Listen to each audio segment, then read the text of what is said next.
Anyone knows what letter is this one? Yes, Gim with dot in it it's called Gim.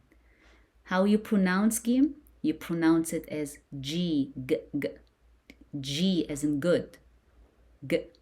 So if Gim has fatha on it, you pronounce it as excellent, ga, ga. What about Gim with kasra underneath it? We learned that we have to add E to it. So it's gonna pronounce as, good job, gi, gi. Last Gim with Dhamma on the top of it. You pronounce it as, excellent, goo, goo. So, ga, gi, goo, ga, gi, goo. Ha, ha. You remember when we said we pronounce ha as if you're trying to get the air from the back of your throat, but it's close to H, but not exactly H, like ha, ha, ha, ha. So if you have fatha, fatha on the top of ha, how you pronounce it? Yes, you pronounce it as ha.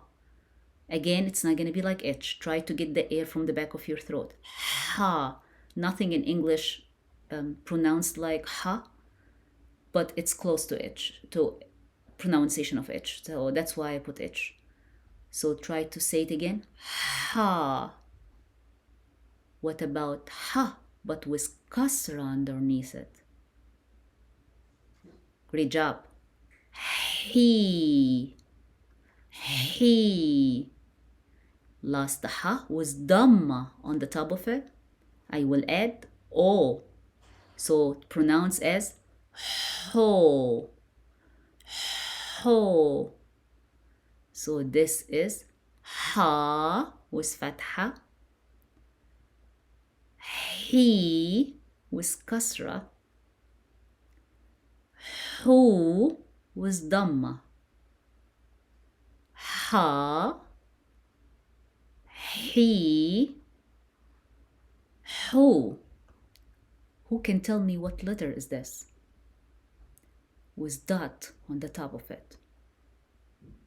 Yes, kha, kha. And again, we said before, there is nothing in English pronounced like kha.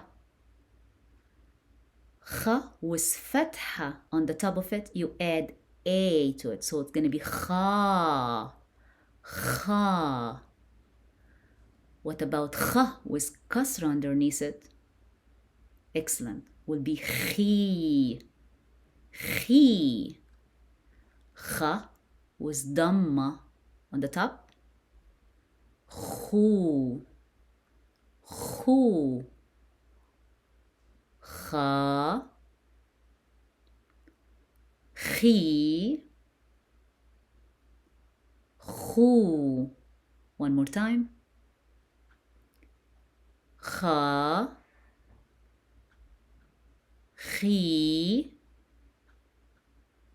khu.